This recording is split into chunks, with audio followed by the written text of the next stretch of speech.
오늘은 창세기 2장 18절로 해서 25절 말씀 보고자 합니다.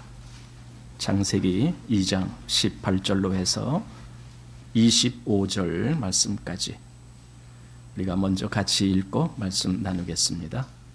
여호와 하나님이 가라사대 사람이 독처하는 것이 좋지 못하니 내가 그를 위하여 돕는 배필을 지으리라 하시니라.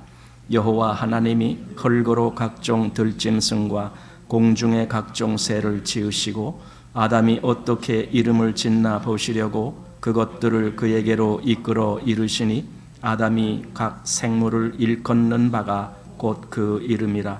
아담이 모든 육축과 공중의 새와 들의 모든 짐승에게 이름을 주니라. 아담이 돕는 배필이 없으므로 여호와 하나님이 아담을 깊이 잠들게 하시니 잠들매 그가 그 갈빗대 하나를 취하고 살로 대신 채우시고 여호와 하나님이 아담에게서 취하신 그 갈빗대로 여자를 만드시고 그를 아담에게로 이끌어 오시니 아담이 가로되 이는 내 뼈 중에 뼈요 살 중에 살이라. 이것을 남자에게서 취하였은즉 여자라 칭하리라 하니라. 이러므로 남자가 부모를 떠나 그 아내와 연합하여 둘이 한 몸을 이룰지로다. 아담과 그 아내 두 사람이 벌거벗었으나 부끄러워 아니하니라. 아멘.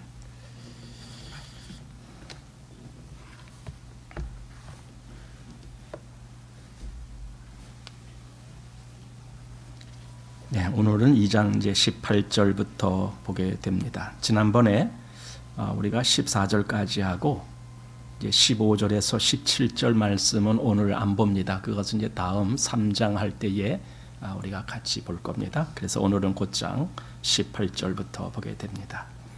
18절에서 25절에는 하나님이 아담에게 배필을 준비해 주시는 말씀이 나오는 겁니다. 그리고 이 역사는 하나님의 그 전체 역사 속에서 굉장히 중요한 의미가 있는 겁니다. 그냥 단순히 한 과거의 역사라는 그런 의미로만 볼 것이 아니라 이 말씀 속에 어떤 의미가 담겨 있느냐. 사실 이 말씀 속에는 하나님이 가장 중요하게 여기시는 역사가 있는데 그것은 바로 교회와 그리스도의 그 관계를 말씀하는 겁니다. 그리스도에게 교회가 어떤 의미로 다가오는가라고 하는 그 의미를 오늘 이 말씀 속에서 볼 수 있습니다. 성경에는 아담이 두 명이 나옵니다. 그래서 두 아담이 있습니다. 우리 고린도전서 15장 말씀에 보면은 15장 45절에 기록된 바 첫사람 아담은 산 영이 되었다 함과 같이 마지막 아담은 살려주는 영이 되었나니. 이렇게 아담이 둘입니다. 하나는 첫사람 아담이 있고 또 하나는 마지막 아담 이렇게 있습니다. 그러니까 둘입니다. 아담이. 왜 이렇게 호칭을 첫사람은 물론 아담인 것을 우리가 아는데 왜 사실 여기 마지막 아담이라고 말씀한 것이 주님을 이야기하는 거거든요. 그런데 왜 주님을 마지막 아담이다라고 하셨을까? 단순히 그냥 아담의 모든 그 아담에게 속한 것의 그 마지막이 되는 그 역사를 주님이 하셨기 때문에 그랬다라고만 그걸로만 끝나는 말씀은 아닙니다. 여기에는 아주 중요한 그 어떤 연속성이 있습니다. 첫사람 아담에게 있었던 어떤 것이 마지막 아담에게도 동일하게 그 사건이 일어나게 되는 겁니다. 그래서 이 연속성, 어떻게 보면 또 유사성이라고 할 수 있는데 이 부분이 있기 때문에 마지막 아담이다라고 그렇게 말씀하시지 않았을까 그렇게 생각됩니다. 즉 연관성이죠. 그러니까 첫사람 아담과 마지막 아담 간의 그 연관성, 그것을 우리가 생각하게 됩니다. 아담에게 하나님이 배필을 지어주셨다라고 하는 그 의도는요, 아담이 혼자이기 때문에 외로우니까 그러니까 짝을 하나 만들어주자가 아닙니다. 그런 의도로 배필을 만들어주신 것이 아닙니다. 여기는 아주 중요한 의미가 있는데 오늘 말씀 전체 속에서 그 의미를 우리가 살펴볼 것입니다. 그리고 미리 결론부터 말하자면은 첫사람에게 배필이 필요했다라면은, 즉 첫사람 아담에게 배필이 필요했다면 마지막 아담에게도 배필이 필요합니다. 왜냐하면 그게 하나님의 뜻이에요. 즉 이 배필의 역할은 완성입니다. 첫사람 아담이 혼자서 이룰 수 없는 그 어떤 것을 배필로 말미암아 완성하는 그 의미가 있습니다. 마찬가지로 그리스도에게도 이 배필의 역할을 할 수 있는 어떤 대상이 함께 해야만이 완성되는 그 길로 가는 겁니다. 성경 전체가 그 말씀을 해주고 있습니다. 우리는 요한계시록에 가보면은 그 마지막에 어린 양의 신부가 나오고, 그래서 천국에 혼인잔치가 있다라고 하는 그것을 보게 되는 겁니다. 그와 같이 여기 지금 아담에게도 돕는 배필이 있게 되는 겁니다. 바로 그 부분을 오늘 보고자 하는 겁니다. 자, 18절 말씀 한번 보시기 바랍니다. 여호와 하나님이 가라사대 사람의 독처하는 것이 좋지 못하니 내가 그를 위하여 돕는 배필을 지으리라 하시니라. 하나님이 아담을 위해서 돕는 배필을 지으시겠다라고 말씀하셨는데, 그런데 왜 그러느냐?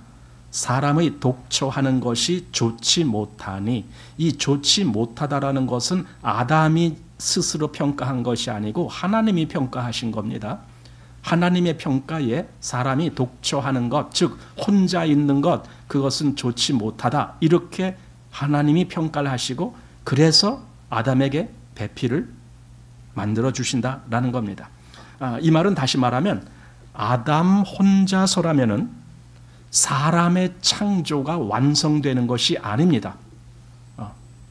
우리는 창세기 1장에서 하나님이 그냥 사람을 창조하셨다라는 간단한 말씀으로 거기는 나왔지만은 그 간단한 내용이 2장에 와서 이렇게 아주 중요한 의미가 그 속에 있는 것을 성경이 우리에게 보여주고 있는 겁니다.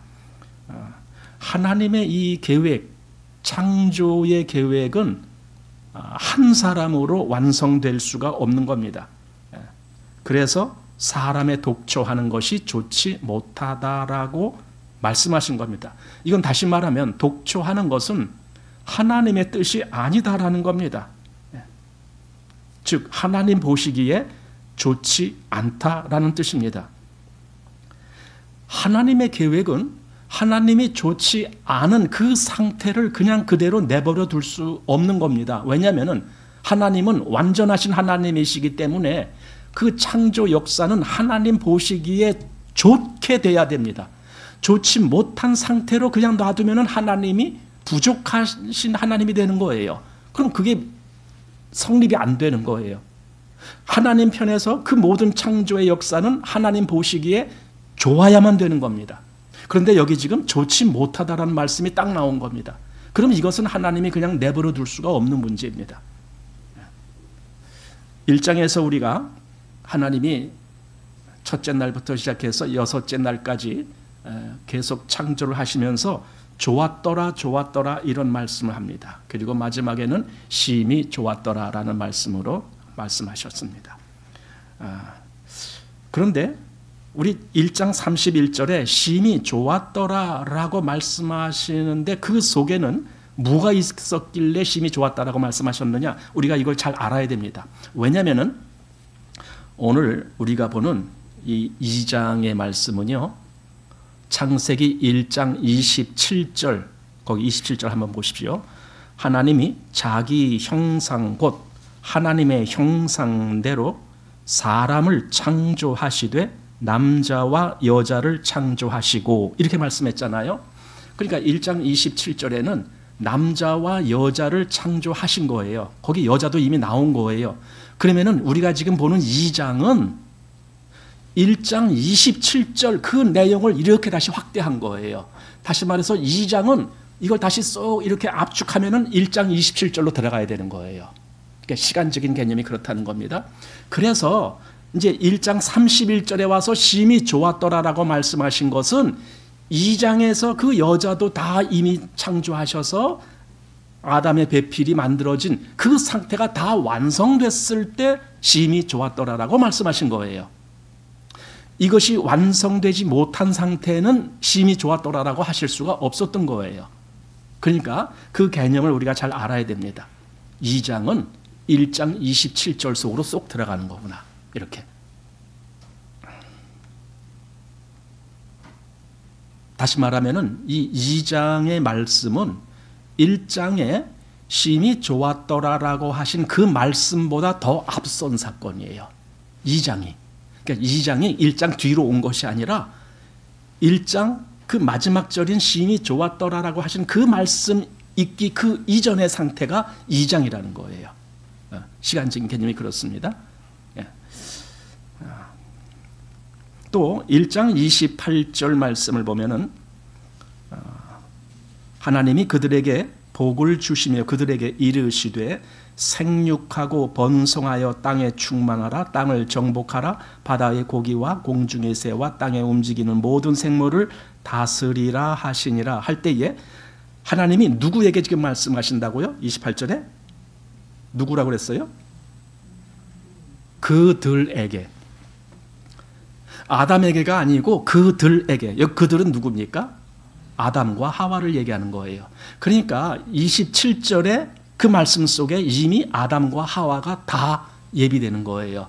그래서 28절에 그들에게 이렇게 말씀하시는 거예요. 그런데 그들에게 무슨 말씀하시는 겁니까? 생육하고 번성하여. 그 다음 말은 그만 보고 생육하고 번성한다. 여러분, 생육하고 번성하려면 아담 혼자서 불가능한 거죠. 아담에게 아담을 돕는 배필이 있어야죠. 그게 뭐냐면은 하나님의 이 뜻, 즉 생육하고 번성하라라는 이 뜻이 완성되려면은 아담 혼자는 불가능하다. 거기는 반드시 아담을 돕는 배필이 있어야 된다. 그 배필이 바로 하와고 그 배필로 말미암아 하나님이 그 생육하고 번성하라라는 그 역사가 이루어지는 거예요. 그게 열매예요. 보세요. 하나님의 이 창조 속에 아담을 돕는 이 배필은 반드시 있어야 되는 존재예요. 그래서 이건 다시 말하면은 하나님의 이 전체 역사 속에 그리스도에게 교회가 얼마나 중요한 요소인지를 보여주는 거예요. 하나님은 그리스도 안에서 교회로 말미암아 하나님의 열매가 맺혀지길 원하시는 거예요. 즉 아담이 하와로 말미암아 열매를 맺혔듯이 그 역사가 교회와 그리스도 안에서 이루어지게 하시는 것이 하나님의 뜻이었습니다. 어쩌면 그 진짜 뜻을 이 온 역사를 통해서 이루어질 그 역사가 이루어지게 하기 위해서 하나님은 창조 때부터 그리고 아담과 하와를 등장시킴으로 인해서 그걸 미리 보여주신 것이다 라고도 볼 수 있습니다. 그래서 여기 2장 24절 보면은 이러므로 남자가 부모를 떠나 그 아내와 연합하여 둘이 한 몸을 이룰지로다. 여러분 여기 연합하여 둘이 한 몸을 이룬다라는 말 속에 매우 중요한 의미가 있습니다. 우리는 단순히 그냥 이래서 결혼하는 거야 그런 정도가 아닙니다. 이 둘이 한 몸을 이룬다라는 것은요 이제 지금 계속 그걸 볼 거예요. 그 속에 얼마나 중요한 의미가 있느냐. 이게 진정으로 하나됨이 무엇인지를 지금 이렇게 표현을 해준 겁니다. 자, 이 하와라는 이름은 3장에 가서 나오지만은 이제 우리는 여기 2장에는 그냥 그 여자를 칭하는 거예요. 여자라고 나와요, 그냥. 근데 그를 여기서 뭐라고 했냐면 돕는 배필이라고 했습니다. 이런 배필이란 말을 우리말에서는 이걸 어떻게 해석해야 될지 모르겠는데 영어에서는 간단합니다. 헬퍼라고 되어 있어요. 헬퍼. 즉 돕는 사람이다. 이렇게 되어 있어요. 헬퍼. 근데 이거는요. 하인이나 심부름꾼이 아니에요. 여기서 돕는다라는 것은 그냥 주인한테 복종하는 하인 그런 위치가 아니에요. 왜 그러냐 하면은 예수님도 이 단어를 사용하셨어요. 몇 번 사용하셨어요. 예를 들어 요한복음 14장 16절 가면은 이렇게 되어 있습니다. 내가 아버지께 구하겠으니 그가 또 다른 보혜사를 너희에게 주사 영원토록 너희와 함께 있게 하시리니 할 때에 그 보혜사가 영어로 헬퍼입니다. 돕는 사람, 돕는 이. 근데 여기서 그 보혜사가 누굴 가리킨 거였어요? 성령님이잖아요. 그러니까 그럼 성령님이 우리의 하인입니까? 아니잖아요. 그럼 여기서 돕는다라는 개념이 뭔가? 여기서 그 배필이라고 하는 그 개념이 뭔가 확실히 알 수 있는 게 바로 그 보혜사를 통해서 알 수 있는 것인데, 이거는요, 보혜사는요, 그리스도인 안에서 하나님의 뜻을 이루기 위해서 지원하고 역사하시는 그 분이 성령님이신 거예요.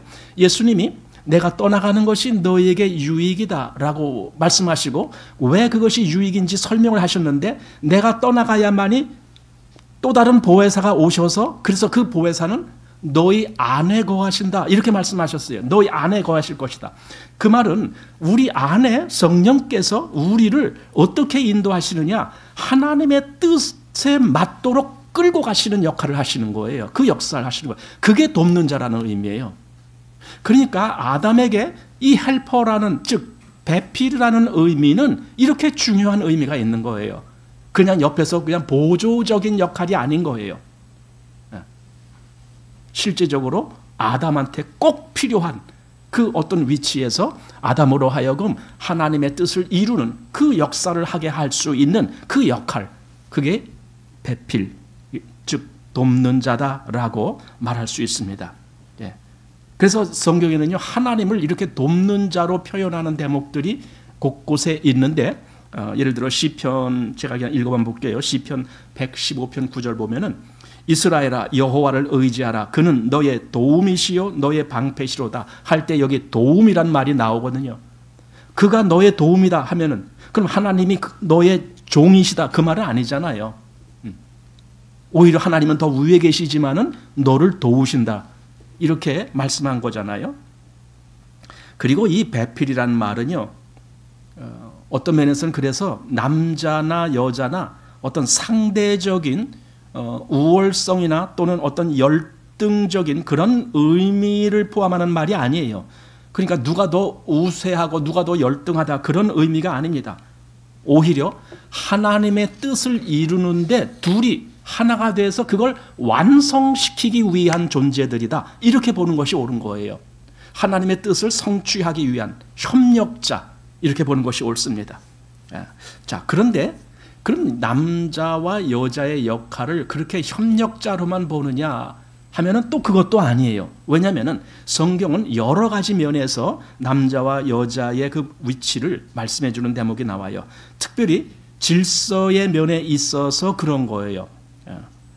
예를 들어 디모데전서 2장 12절 13절 여기 보아도 그런데 뭐냐면은 여기 이렇게 되어 있어요. 여자의 가르치는 것과 남자를 주관하는 것을 허락지 아니하노니 오직 종용할지니라. 이는 아담이 먼저 지음을 받고 하와가 그 후며 이렇게 되어 있거든요. 여기서는 분명히 어떤 순서적인 면에서 질서가 있는 거예요.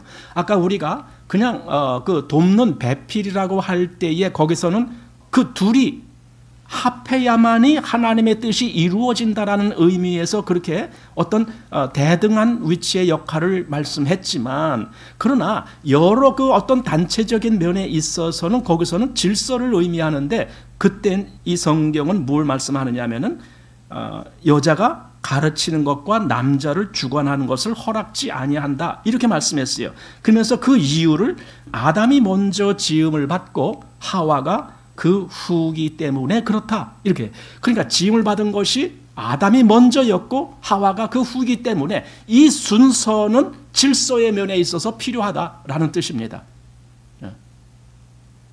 아담이 더 우수해서 그렇다가 아닙니다. 이건 누가 우수하고 누가 열등하냐의 문제가 아닙니다. 다만 질서가 그렇다는 거예요. 아담이 먼저고 그리고 그 다음에 하와가 아담으로 말미암아 그 아담의 갈빗대 하나를 취해서 하나님이 하와를 만드시는 그 역사가 있기 때문에 그렇습니다. 그리고 이 의미는 여기서는 지금 교회에서 그런 의미가 있다라고 말씀하지만 이 의미는 가정에서도 마찬가지예요. 가정에서도 바로 이 질서가 하나님의 질서예요. 왜냐하면 가정도 혼자가 가정이 아니잖아요. 거기에도 둘, 셋, 넷 이렇게 뭔가 조직이 있거든요. 만약에 그 가정이 그리스도인의 가정이라면은 그 가정이 아주 작은 교회가 되는 거거든요. 거기에도 바로 이 질서가 그래서 있는 거거든요. 그래서 여기 고린도전서 11장 7절 말씀을 보면 이렇게 되어 있습니다. 남자는 하나님의 형상과 영광이니 그 머리에 마땅히 쓰지 않거니와 여자는 남자의 영광이니라. 보세요. 뭔가 여자와 남자의 위치에서 영광이 달라요. 남자는 하나님의 영광이다라고 되어 있어요. 그런데 여자는 남자의 영광이다라고 되어 있어요. 그러니까 그 영광의 위치가 다르다라는 거예요. 자, 그리고 8절. 남자가 여자에게서 난 것이 아니요 여자가 남자에게서 났으며, 이것이 바로 창조의 순서를 말하는 거거든요. 또 남자가 여자를 위하여 지음을 받지 아니하고 여자가 남자를 위하여 지음을 받은 것이니, 이렇게 원래 아담이 있었기 때문에, 그런데 아담 혼자서는 하나님의 뜻을 이룰 수 없어요. 그래서 등장한 것이 하와잖아요. 그러니까 하와는 이 아담이 혼자 할 수 없는 그 역사에 하와가 옴으로 인해서 그 역사를 완성시킬 수 있는 그 위치로 가는 거거든요. 그러니까 원래 남자가 있었기 때문에, 그래서 이렇게 말을 하는 거예요. 9절에 남자가 여자를 위해서 지음을 받지 아니하고 여자가 남자를 위하여 지음을 받았다, 이렇게 말씀하는 거예요. 여러분, 하나님이 아마 다른 짐승들 창조하실 때 어떻게 하셨는지 구체적으로 나와 있지 않지만 다른 짐승들은 동시에 창조했을 거예요. 그게 뭐냐면 암컷이나 수컷이나, 그죠? 다른 짐승들을 차등을 두고 수컷 먼저 만들고 또 나중에 또 이렇게 암컷 만들고 그러지는 않으셨을 것 같아요. 그런데 사람은 순서가 있게 만드셨다고요. 그리고 더 중요한 것은 하와의 근원은 아담의 갈비뼈 한 대예요. 거기서부터 나왔어요. 그러니까 아담이 존재하지 않으면은 하와도 존재가 불가능한 거예요. 아담으로부터 나와야 되니까. 아담이 먼저 있어야만 될 이유가 거기 있는 거고, 그리고 하와는 그 후라는 이유가 바로 그래서 성립되는 거거든요. 그래서 남자가 여자를 위하여 지음을 받지 아니하고 여자가 남자를 위하여 지음을 받은 것이니, 이거는 아까도 말했지만은 남자가 더 우세하고 여자가 더 열등하다, 그 차원이 아닙니다. 남자가 그래서 지배자가 되고 여자가 거기서 피지배자가 되는 그런 차원이 아닙니다. 남자가 먼저라는 거예요. 그 순서의 문제가 있는 겁니다. 그리고 그 남자가 혼자가 부족하니까, 그는 완성할 수 없으니까 그 완성할 수 없는 그를 위해서 여자가 등장했다, 그 말입니다. 자, 또 다른 데도 한번 봅니다. 에베소서 5장 24절. 그러나 교회가 그리스도에게 하듯 아내들도 범사에 그 남편에게 복종할지니라. 그러니까 이제 교회와 그리스도의 관계를 한번 생각해 보십시오. 여러분, 교회는 누굴 위하여 존재하는 겁니까? 그리스도를 위하여 존재하는 거예요. 교회 존재의 목적이 그겁니다. 그리스도는 교회를 통해서 교회와 함께 그 역사를 완성시키는 거예요. 교회가 없으면은 그리스도의 일이 완성되는 게 아닌 거예요. 교회를 통해서 그 일이 완성되는 거예요.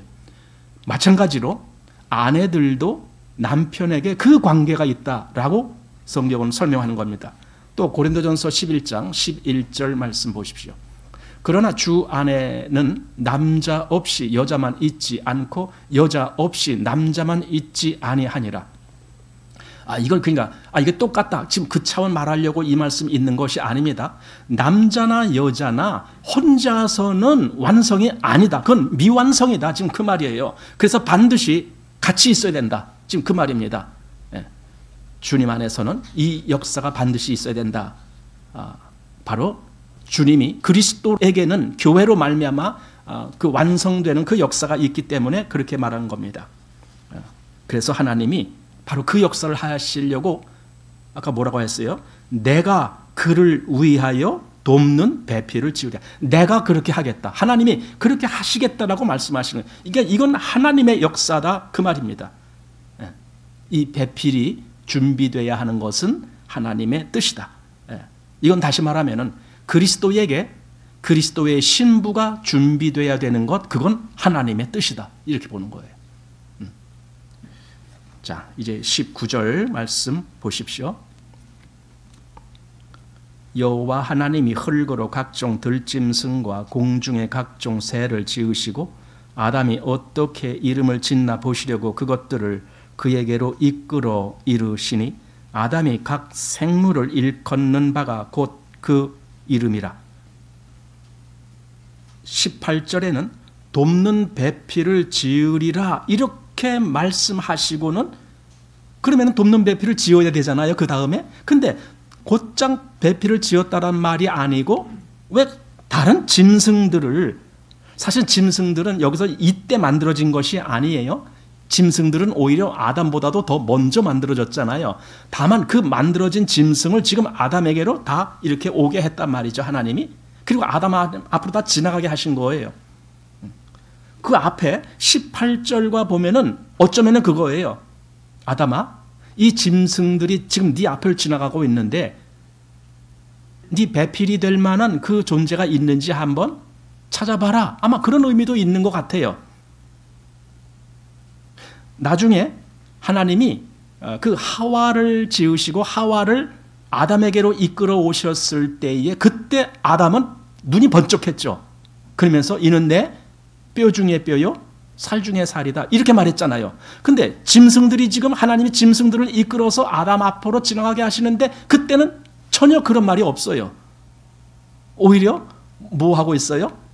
이름만 지어주고 있어요. 이름만. 그게 뭡니까? 여러분, 이름은 누가 지었는 겁니까?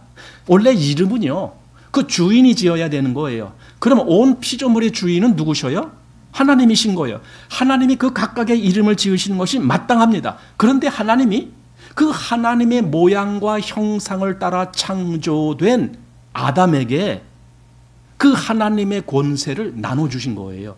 이제 네가 이름을 지어라. 왜? 내가 너에게 그 권세를 준다.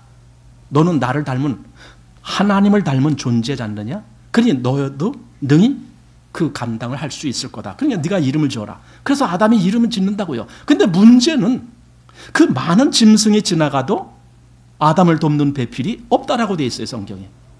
네.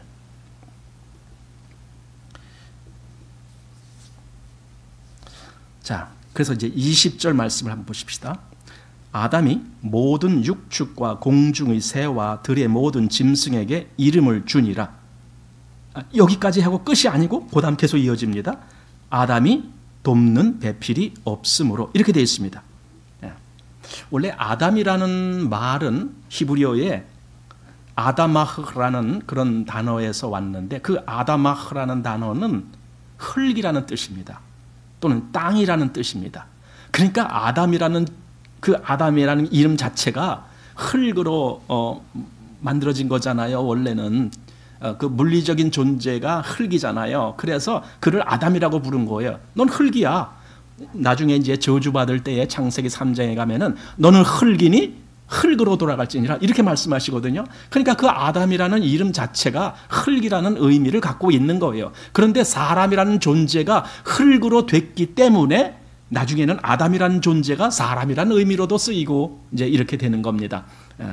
자, 어쨌든 이 아담에게 그래서 이 이름을 짓는 권세, 그래서 이름을 짓는 것은 자기 소유물에게 이름을 짓는 거예요.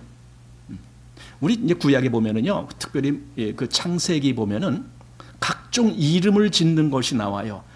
여기 뭐 지역 이름, 예를 들어 야곱이 그 부모와 같이 살던 데를 떠나갖고 그 어머니의 고향 어디입니까? 그 바단 아람 글로 가는데 가다가 노중에서 잠이 들어갖고 꿈에 뭐 하나님을 만나는 뭐 그런 꿈이 있잖아요.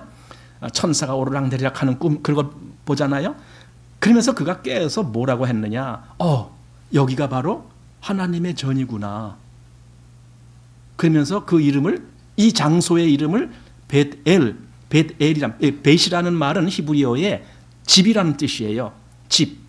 엘은 그 이제 하나님을 호칭할 때에 여러 방법이 있는데 그 중에 이제 일반적으로 뭐 엘로힘 할 때 그 엘 그렇게 축약형으로 말씀하는데, 그래서 벳엘 하면 그게 하나님의 집, 그 이름을 짓는 거예요. 누가? 야곱이 그때. 그냥 어떤 장소, 예를 들어 뭐 어떤 우물을 팠는데 여기 우물이 모양이 물이 많고 뭐 풍성하고 뭐 이렇게 했다. 그래서 여기를 뭐 부엘세바 뭐 이렇게 이름을 짓듯이 막 이름을 짓는 거예요. 그러면은 그 이름을 지었다라는 것은요, 그 소유권 또는 그 어떤 그 주관권 뭐 이런 것들이 있다라는 거예요. 왜냐하면 내가 우물 팠으니까 이거 내가 이름 짓는 거야. 또는 내가 이 장소를 지금 처음 이름을 짓는 거야. 그러면서 이름을 짓는 거거든요.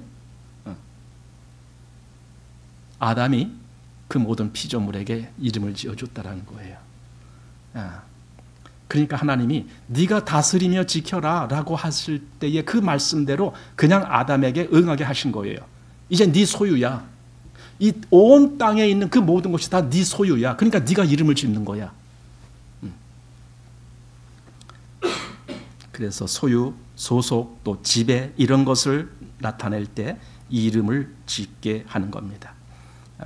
하나님이 사람에게 그 특권을 이제 주신 거죠. 여기 이제 아담이 돕는 배필이 없으므로 이렇게 아담이 우리말에는 그 아담이 하는 그 주격 조사가 붙었어요. 아담이 그러니까 아담이 어떻게 한다 이런 의미로 할 때 아담이 그러잖아요.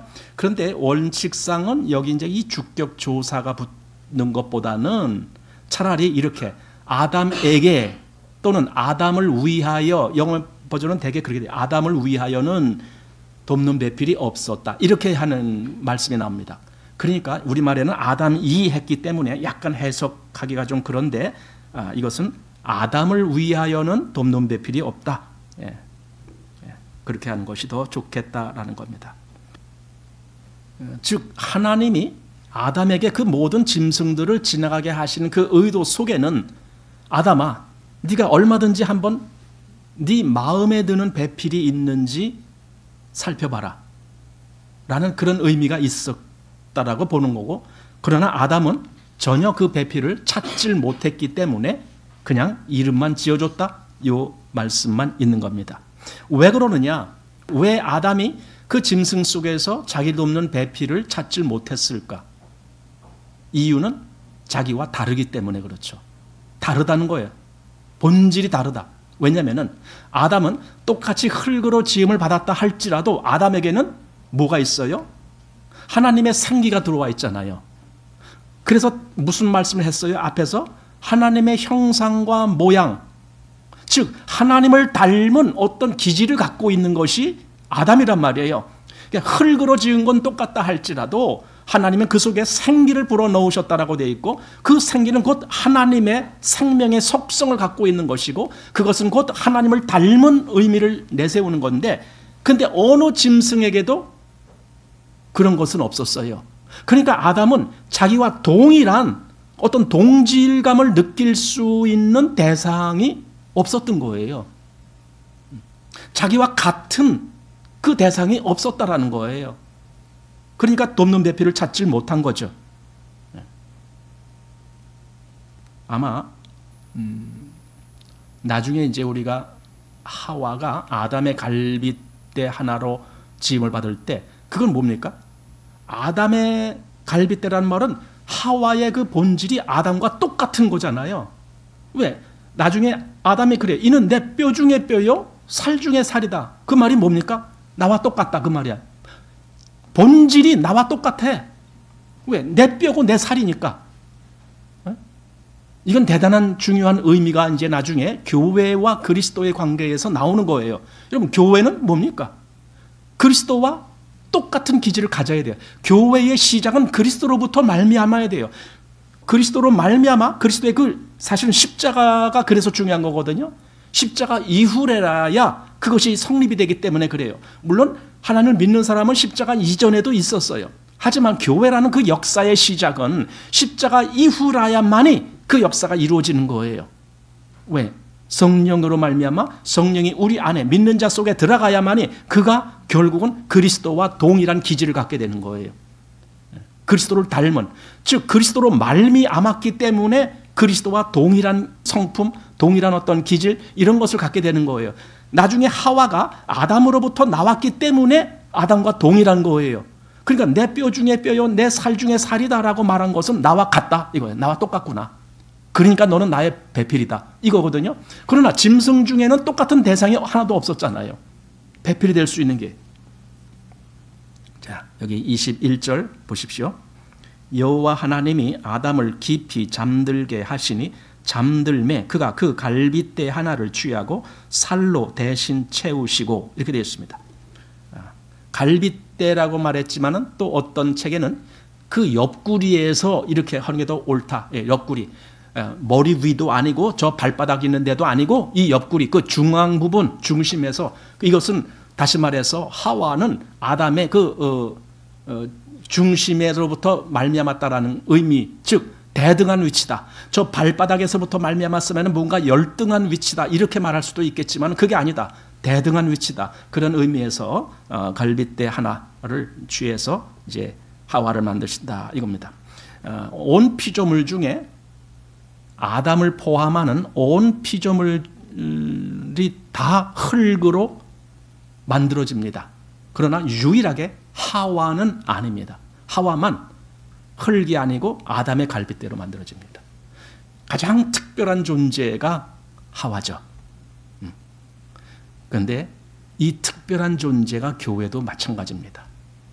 교회는 오직 그리스도로 말미암아 그 생명에 의해서 그리스도인들이 된 이들로 구성된 그것이 교회이기 때문에 교회는 그래서 특별한 존재가 되는 겁니다.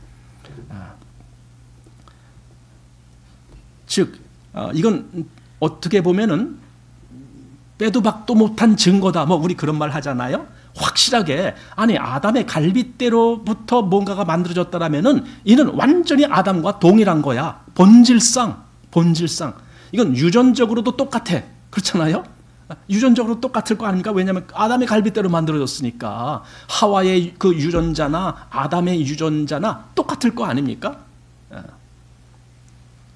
같다 이거죠. 같다. 똑같은 본질, 또 똑같은 성품, 똑같은 기질, 이런 것을 갖고 있다라는 겁니다. 그런데 이 하와는 바로 그 갈빗대 하나를 취하기 위해서 하나님은 아담을 잠들게 하셨다라는 의미가 있습니다. 그런 말씀이 있습니다. 여기서 잠은요, 나중에 그리스도의 십자가를 의미합니다. 죽음을 의미합니다. 그리스도가 죽음을 거쳤어야만이 그로부터 말미암아 교회가 시작된 그 의미를 여기 미리 그렇게 아담이 잠들었다라는 의미로 보게 되는 겁니다. 자, 22절 말씀 보십시오. 여호와 하나님이 아담에게서 취하신 그 갈빗대로 여자를 만드시고 그를 아담에게로 이끌어 오시니, 이렇게 되어 있습니다.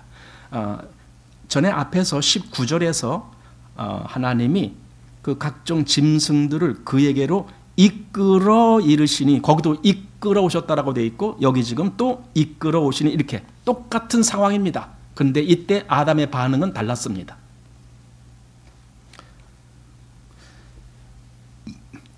아담을 잠들게 하시고 그 갈빗대로 하와를 만드셨다라고 하는 그 의미는 이제 몇 가지를 생각하게 되는데, 첫째로 아담과 하와는 본질적으로 같다. 다시 말해서 이건 별개가 아니다라는 의미가 있습니다. 같다. 분리될 수 없는 완전한 합일체다. 이제 이런 의미로 생각하게 됩니다. 마태복음 우리 19장 3절 말씀에 보면은 이렇게 되어 있습니다. 바리새인들이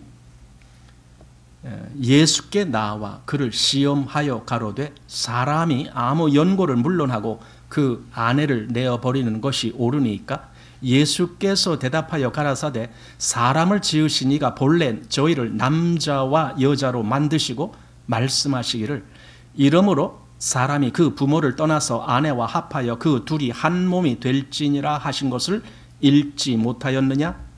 이러한즉 이제 둘이 아니요 한 몸이니 그러므로 하나님이 짝지어 주신 것을 사람이 나누지 못할지니라 하시니. 우선 여기 앞에 보면은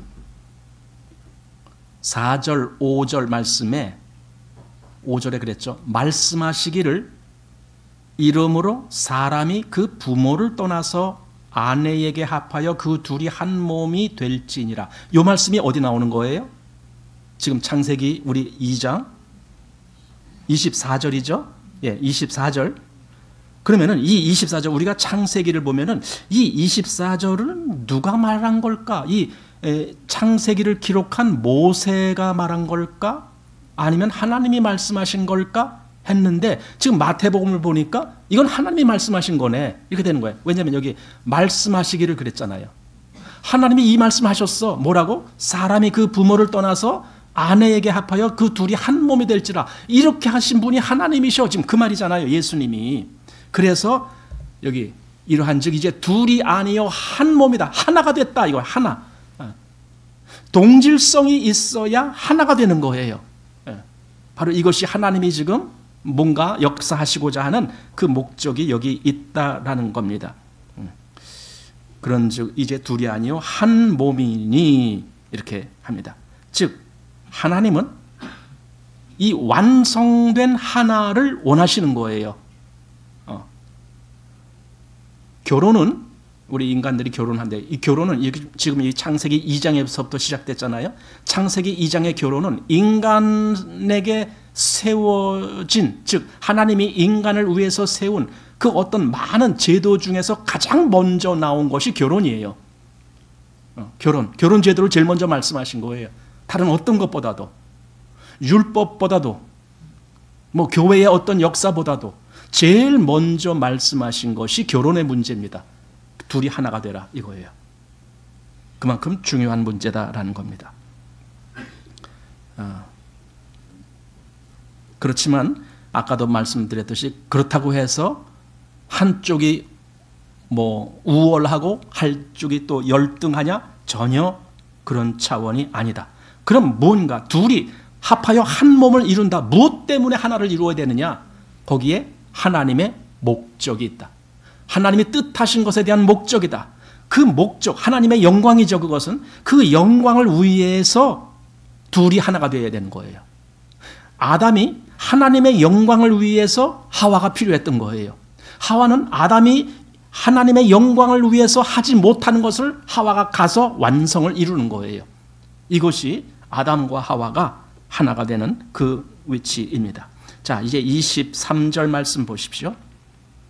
아담이 가로되 이는 내 뼈 중에 뼈요 살 중에 살이라 이것을 남자에게서 취하였은즉 여자라 칭하리라 하니라. 히브리 말로 여자라는 단어가 이샤라는 단어인데 이것은 남자라는 단어, 남자는 이시입니다. 이시. 거기에 이샤 하면 그게 이제 여자가 되는 겁니다. 그래서 이 이샤는 이시라는 그 말에서 연유된 단어가 되는 거예요. 마찬가지로 남자에게서 여자가 났다. 이제 이런 의미를 거기 이제 내포하고 있는 겁니다. 이게 조금 다른 이유는 그냥 일반적으로 여자라고 할 때는 예를 들어 1장 27절에 거기는 남자와 여자를 창조하시고 그랬잖아요. 그 1장 27절에 거기서의 여자는 이샤가 아니에요. 거기는 네케바라는 단어예요. 이게 다른 거예요. 지금 여기 이쉬와 이샤라는 단어는 이건 여기에서 특별히 이 이슈는 이슈에서 나왔다라는 의미가 있는 거예요. 영어에서도요, man이라는 단어가 보통 남자를 의미할 때 man. 근데 여자는 woman 앞에 WO가 붙어요. 이 WO가 붙음으로 인해서 man이라는 그 단어로부터 woman이라는 단어가 유래됐다. 이제 이런 의미를 갖게 되는 거죠. 그러니까 여기 히브리어나 영어나 그런 의미를 갖게 되는 겁니다. 우리는 남자, 여자 그러면 이건 전혀 별개의 말이 되는 것 같은데 사실은 이게 관련이 있다라는 의미가 되는 겁니다. 그런데 이제 다분히 여기서는 그에 대한 호칭이 여자라는 것이지 그의 이름이 이샤가 아니에요. 그의 그냥 호칭이 여자다. 이제 그것을 말해주는 겁니다. 여기서 이제 중요한 것은 나중에 이 여자에게 이름을 지어줍니다. 누가 이름을 지어줘요? 아담이. 우리 3장을 미리 한번 볼까요? 3장 20절. 아담이 그 아내를 하와라 이름하였으니 이렇게 됐잖아요. 여러분, 이름을 짓는다라는 것이 아까 뭐라고요? 어떤 소속 또는 소유 또는 지배권 이런 것을 의미한다 그랬잖아요. 그러니까 그런 면에서 아담이 하와에게 이름을 지어줬다는 것은 하와는 아담에게 속한다라는 의미를 또한 여기서 보여주는 것이다라고 볼 수가 있습니다. 그래서 어떤 면에서는 여기 고린도전서 11장 8절에 남자가 여자에게서 난 것이 아니요 여자가 남자에게서 났으며 또 남자가 여자를 위하여 지음을 받지 아니하고 여자가 남자를 위하여 지음을 받은 것이니 이러므로 여자는 천사들을 인하여 권세 아래 있는 표를 머리 위에 둘지니라 이렇게 되어 있습니다.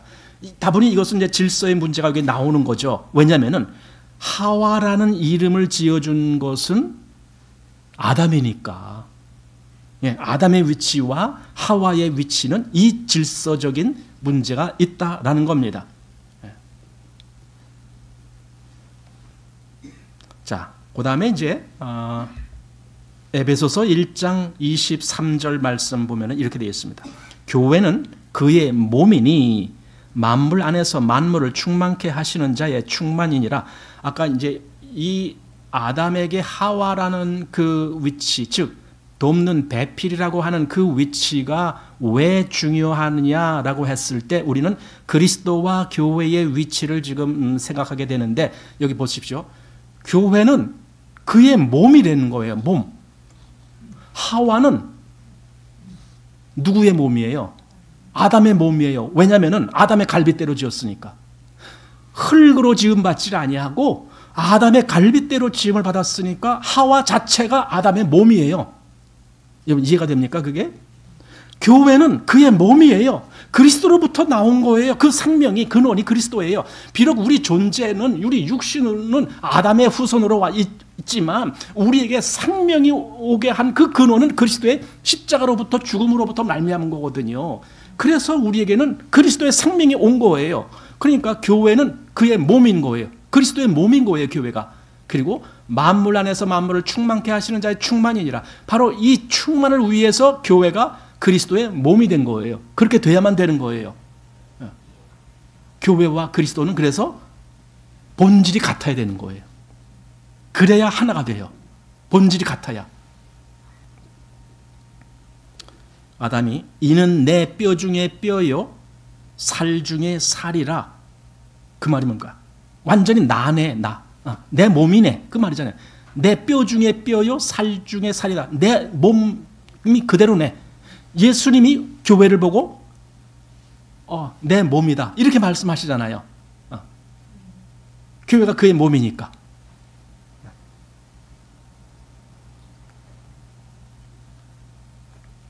그런데 아까 하나님이 사람의 독초하는 것이 좋지 못하니 이랬어요.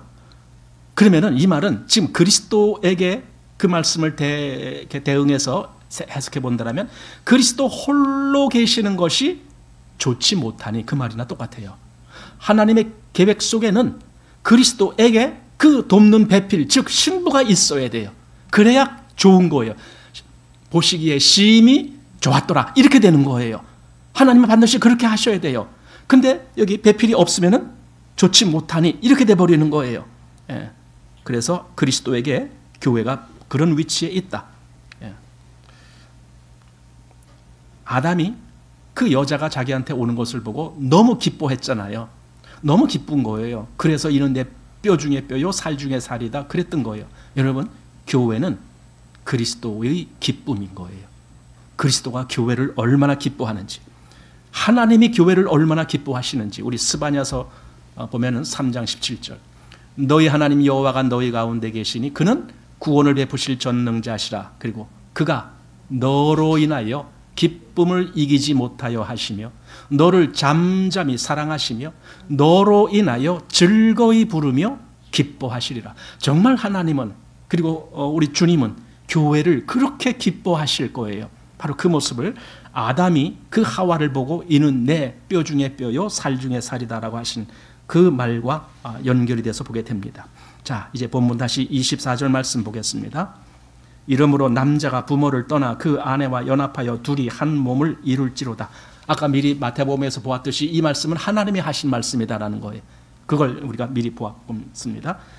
그래서 이 결혼의 제도는 이렇게 하나님이 인간에게 제정해 주신 가장 첫 번째 제도가 결혼 제도다라는 겁니다. 그러면서 여기 24절에 결혼을 통한 하나님의 목적이 어떻게 이루어지는지에 대한 분명한 것이 나타나 있습니다. 뭐냐면은 여기 이렇게 되어 있습니다. 남자가 부모를 떠나, 이게 떠난다라는 개념이 나옵니다. 이건 독립의 개념입니다. 그 다음에 그 아내와 연합하여, 여기 연합이라는 말이 나옵니다. 그리고 둘이 한 몸을 이룰지다, 하나가 되는 겁니다. 이 원칙, 결혼이라는 것은요, 이 원칙을 의미하는 겁니다. 독립, 그리고 연합, 그리고 하나됨. 바로 이것이 장차 그리스도와 또 그의 신부인 교회의 관계 속에서 여기 완전한 연합이라는 문제가 바로 여기서 연결되는 겁니다. 그리스도와 교회는 하나로 이렇게 완전히 연합이 되는 겁니다. 그래서 머리인 그리스도 그리고 몸인 교회가 한 몸을 이루는 거예요. 완성이에요. 이게 완성. 하나님이 인간을 창조하실 때 남자와 여자를 다 창조하시고 나서 심히 좋았더라라고 말씀하셨듯이 하나님의 심히 좋으신 어떤 일은 그리스도와 교회가 하나가 되는 그 역사, 그것이 하나님 보시기에 심히 좋았다라고 말씀하실 수 있는 겁니다. 우리 에베소서 5장 30절 말씀을 보십시오. 우리는 그 몸의 지체임이니라. 여기 그는 그리스도를 얘기하는 겁니다. 자, 31절. 이러므로 사람이 부모를 떠나 그 아내와 합하여 그 둘이 한 육체가 될지니. 그리고 32절. 이 비밀이 크도다. 그러니까 여기에 어떤 비밀스러운 어떤 원칙이 담겨 있다. 근데 그게 아주 큰 비밀이다. 뭔데 그게? 그리스도와 교회가 바로 그렇다. 지금 이 말을 한 거예요.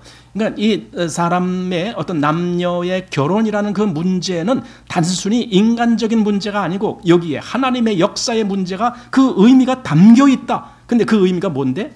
그리스도와 교회라는 그 관계가 이루어지는 이 중차대한 문제가 거기 있다라는 겁니다. 교회는 그래서 그리스도에게서 나왔고 그리고 그리스도와 하나 되는 겁니다. 이 교회가 그리스도와 하나 된다라는 것을 신학적인 용어로 연합교리라고 말합니다. 연합교리. 그리스도와 교회가 하나 된다.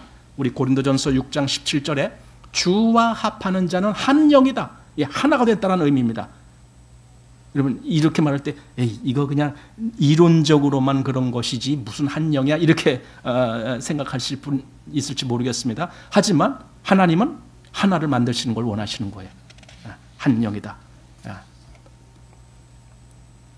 즉 교회는 그리스도와 함께 십자가에 못 박히고 그리스도와 함께 부활에 참여하고 그리스도와 함께 하늘에 앉혀지는 그 역사, 이게 그리스도와 하나 된 역사입니다.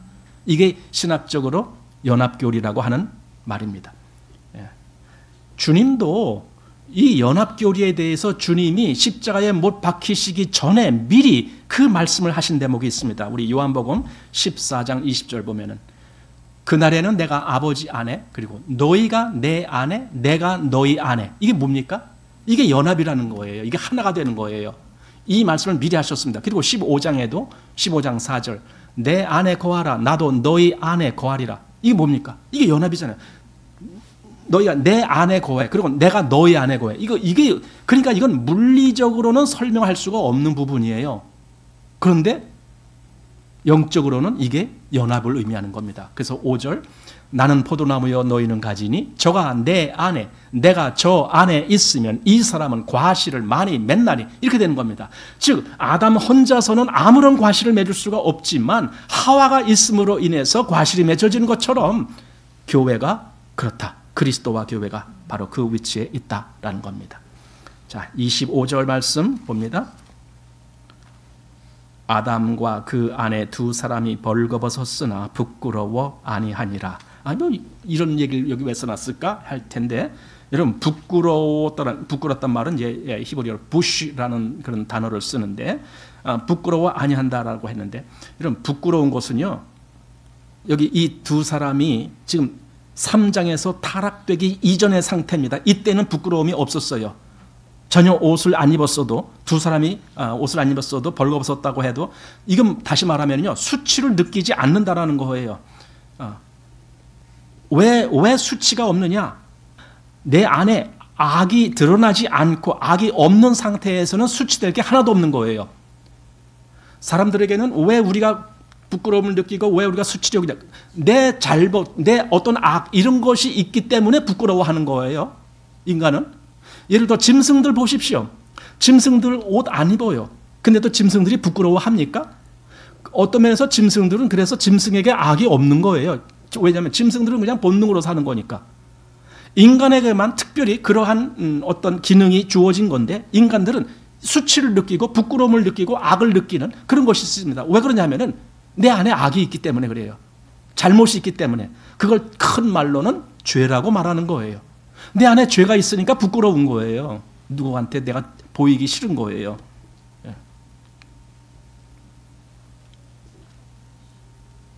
그래서 부끄러움은 악이 있다고 의식할 때 생겨나는 것이다 라는 겁니다. 여기서 지금 이들이 벌거벗었지만은 부끄러워 아니했다라는 것은 아직은 그들은 악을 모르는 상태예요. 악이 있는지도 모르는 그런 상태에 있기 때문에 부끄러움이라는 그 자체가 아예 없는 겁니다. 그런데 그들이 범죄하자마자 부끄러움을 느끼기 때문에 3장 7절에 가서 그들이 옷을 해 입어야 되는 거예요. 부끄러움을 느끼기 때문에.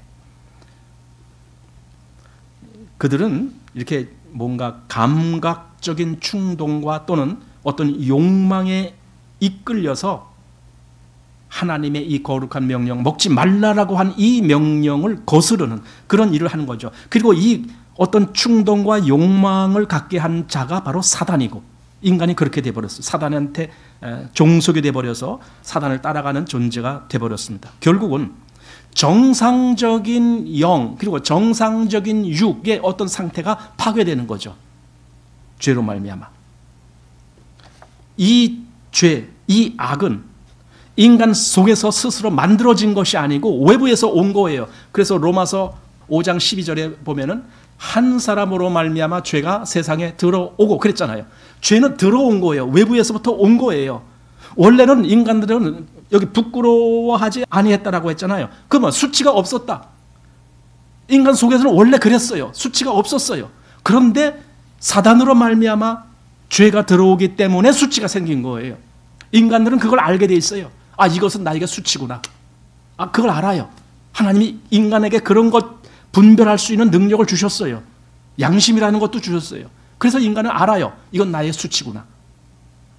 죄가 들어온 이후부터 인간들에게 수치가 됐다라는 겁니다. 결국은 이렇게 봅니다. 하와는 아담의 갈빗대로 지음을 받았다. 즉 본질적으로 아담과 동일한 동질성을 갖고 있기 때문에 아담과 하나가 되는 거예요. 마찬가지로 교회는 그리스도와 하나가 된다라고 말할 때 그리스도와 동질성을 가져야만 되는 거예요. 그래서 로마서 8장 29절에 이렇게 되어 있어요. 하나님이 미리 아신 자들로 또한 그 아들의 형상을 본받게 하기 위하여 미리 정하셨으니 이렇게 돼요. 아들의 형상을 본받는다. 그러니까 닮는다 그거 말이잖아요. 동질성을 느끼게 한다. 또 빌립보서 2장 5절 말씀에는 너희 안에 이 마음을 품으라 곧 그리스도 예수의 마음이니 마음도 그리스도를 닮은 마음이 되는 거예요. 이것이 동질성의 위치에 있는 겁니다. 교회는 그래야 되는 겁니다. 그래서 교회는 그리스도를 닮은 존재들이에요. 교회는. 아까 이제 아담에게 하와가 이제 우리에게 보여주는 첫 번째 인간에게 주어진 결혼 제도라고 했는데, 그런데 둘이 하나가 될지라 그랬는데 우리 현실 세계에서 가정을 이루는 부부가 과연 하나인가? 동질성을 느끼고 있는가? 같은 어떤 마음을 가졌는가? 이런 의미에서 하나라고 말할 수 있는가? 하면은 실상은 그렇지 못해요. 현실 세계에서. 역시 그것은 죄의 세계가 세상이 되어버렸기 때문에 그렇다라고 말할 수가 있습니다. 하지만 한번 이런 생각해봐요. 부부가 있는데 부부가 서로 생각이 달라. 그러면 그게 부부 생활에서 얼마나 그것이 고통이고 힘든 일입니까? 생각이 다른데. 그리스도와 교회가 서로 생각이 달라. 그러면 이건 얼마나 큰 고통입니까? 교회에게도 그렇고 그리스도에게도 그렇고 서로 간에 그 문제는 정말 고통의 문제입니다. 그래서 잠언서 21장 9절에 이런 말씀이 있어요. 다투는 여인과 함께 큰 집에서 사는 것보다 움막에서 혼자 사는 것이 나으니라. 뭔가 다툼이라는 것은 생각이 다르다라는 거거든요. 그거는 문제라는 거예요. 솔직히. 그런데 우리는 가정생활에서 이런 문제가 너무 많은 거예요. 생각이 다르니까. 아마 가정을 이루어 보지 않은 사람은 그걸 모를 거예요. 가정을 이루어 본 사람만 이게 얼마나 심각한 문제인가를 알게 돼요. 오늘날 이혼율이 대단히 높아요. 세계적으로 다 그렇고 우리나라도 역시 마찬가지고 이혼율이 상당히 높아요. 이혼의 가장 중요한 원인은 생각이 맞지 않아서 그런 거예요. 다르다는 거예요. 9가지 같은 어떤 일로 인해서 좋은 일이 9가지가 있었다고 할지라도 한 가지 좋지 못한 일이 있으면 그거 가지고 다투는 거예요. 그래서 중요한 것은요, 부부간에는 끝없이 노력이 필요해요. 뭐냐면 하나가 되려는 노력. 그냥 본질상 우리 같은 거야 천만에요. 그렇지 않아요. 그래서 저는 결혼이라는 것을 이렇게 말하고 싶어요. 결혼은요, 하나 된 것이 아니고 하나 되기 위하여 이제 시작하는 것이다. 저는 그렇게 말하고 싶어요. 이 노력이 없으면은 그 가정은 힘들어요. 이건 부부가 마찬가지, 상호간에 하나 되려는 노력이 있어야 돼요. 일방적으로 한쪽 보고 강요할 수가 없어요. 불가능하죠, 그렇게 되는 것은. 그러니까 이런 노력도 안 하고 왜 가정이 이렇게 힘들어 그렇게 하는 것도 온당치 못한 거예요.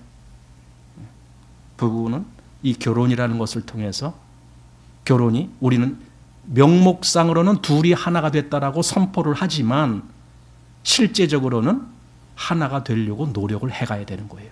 평생. 저는 그렇게 봅니다. 왜냐하면 아직 우리 육신은 이 세상의 죄 가운데 속해 있기 때문에 그렇습니다. 그래서 평생 노력을 해야 돼요.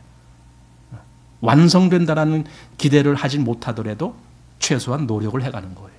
그래야만 됩니다. 자, 이렇게 해서 오늘 이 2장 마치겠습니다.